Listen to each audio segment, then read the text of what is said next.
اعوذ باللہ من الشیطان الرجیم لا حول ولا قوة الا باللہ العلی العظیم بسم اللہ الرحمن الرحیم الحمد للہ رب العالمین وصلی اللہ علی محمد وآلہ اجمعین اما بعد۔ ناظرین کرام، سلام علیکم ورحمۃ اللہ وبرکاتہ۔ ہماری گفتگو اس سلسلے میں چل رہی تھی کہ خواب انسان کی حقیقت کو کما کان دکھاتا ہے، یعنی انسان جو حقیقت میں ہے عالم خواب میں وہی انسان اور وہی انسان کی شکل دکھائی دیتی ہے۔ انسان اپنے افعال و کردار کی وجہ سے، اگر اس کے افعال و کردار نیک ہیں تو اس کی شکل عالم خواب میں، عالم معنی میں، عالم برزخ میں، عالم مثال میں انسان جیسی ہوتی ہے۔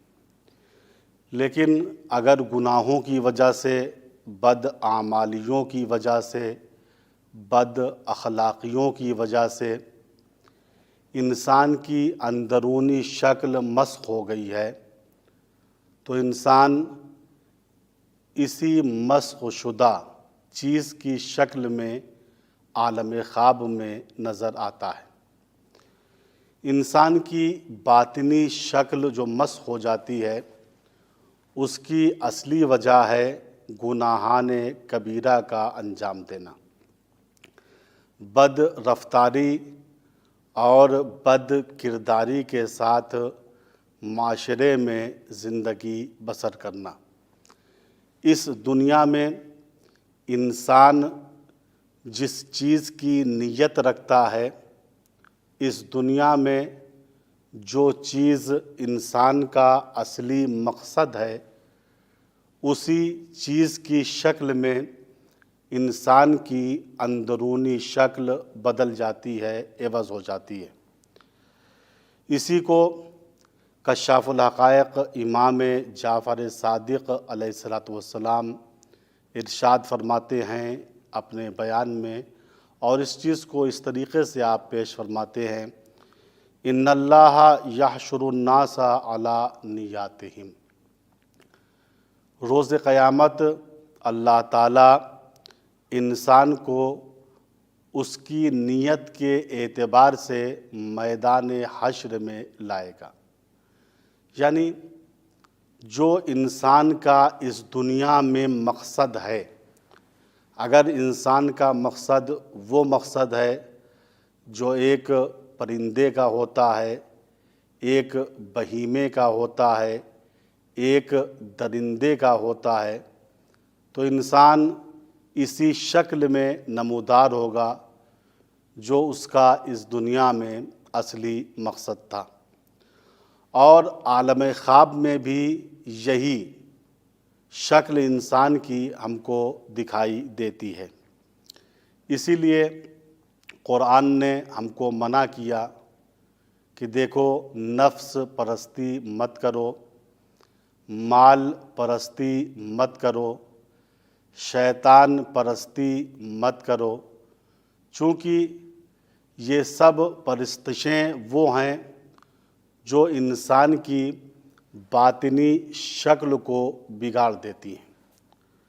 قرآن نے واضح طور پہ کہا، فَادْعُوا اللَّهَ مُخْلِصِينَ لَهُ الدِّينَ۔ دیکھو، اللہ کو پکارو شرک آمیز لہجے کے ساتھ نہیں، مخلصین لہ الدین، اس طریقے سے کہ تم اپنے ایمان میں، اپنے اعتقاد میں خالص رہو۔ یا دوسری جگہ قرآن کریم نے کہا، فَاعْبُدِ اللَّهَ مُخْلِصًا لَهُ الدِّينَ۔ دیکھو، اللہ کی عبادت کرو لیکن یہ بات تمہاری فہم کے اندر ہونی چاہیے کہ تم اپنے ایمان کے معاملے میں خالص رہو۔ تمہارے وجود میں شرک کا بسیرا نہیں ہونا چاہیے۔ اگر تم شک کے عالم میں اللہ کو پکارو گے، اگر تم وسوسے کے عالم میں اللہ کو پکارو گے تو کبھی بھی سچے اللہ والے نہیں بن سکتے۔ اور جب تک تم سچے اللہ والے نہیں بنو گے تب تک تمہاری اندرونی شکل، باطنی شکل سچے انسان جیسی نہیں ہوگی۔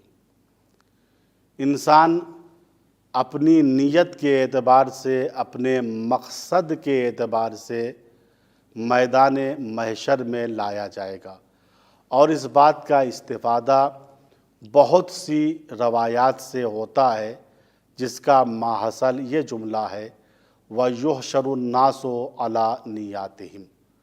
اور جو انسان کا مقصد ہے، چاہے وہ مقصد ہو جو ایک جانور کا ہوتا ہے یا ایک درندے اور پرندے کا ہوتا ہے، تو انسان اسی شکل میں مسخ ہو جاتا ہے۔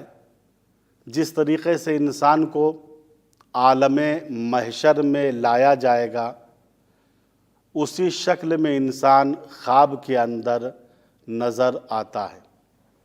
محشر میں انسان اپنے اعمال کے اعتبار سے محشور ہوگا۔ بہت سی روایتیں اس سلسلے میں موجود ہیں۔ بعض لوگ میدان محشر میں اس طریقے سے آئیں گے کہ وہ اپنی آنتوں کو کھینچ رہے ہوں گے۔ سوال ہوگا یہ کون لوگ ہیں جو اپنی آنتوں کو کھینچتے ہوئے آ رہے ہیں؟ آواز آئے گی یہ وہ لوگ ہیں جو دنیا میں نجاست اور طہارت کی پرواہ نہیں کرتے تھے۔ بعض لوگ میدان محشر میں اس طریقے سے آئیں گے کہ ان کی صورتوں پر، ان کے چہروں پر کھال نہیں ہوگی۔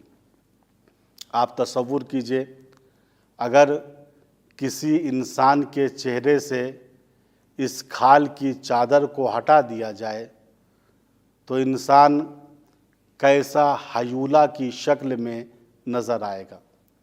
پوچھا جائے گا یہ کون لوگ ہیں جن کے چہروں پر کھالیں نہیں ہیں؟ آواز آئے گی یہ وہ لوگ ہیں جن کے پاس 3 دن کا کھانا ہوتا تھا، لیکن اس کے باوجود یہ دوسروں کے آگے ہاتھ پھیلاتے تھے۔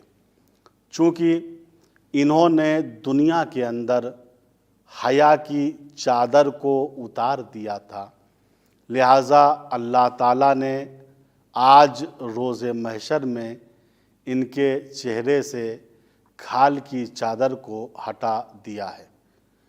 روز قیامت کوئی بھیڑیے کی شکل میں ہوگا، کچھ لوگ چیٹیوں کی شکل میں محشور ہوں گے، کچھ لوگ بندر اور خنزیر کی شکل میں میدان محشر میں لائے جائیں گے۔ گویا انسان کا جو اس دنیا میں مقصد تھا، اس مقصد کے تحت انسان اپنی زندگی بسر کر رہا تھا، اسی شکل میں یہ میدان محشر میں لایا جائے گا۔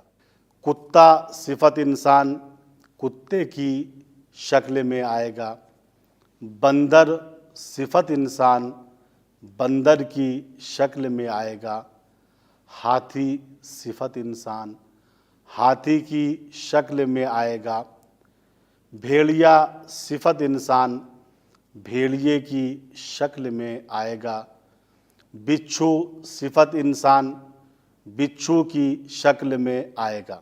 والسلام علیکم ورحمۃ اللہ وبرکاتہ۔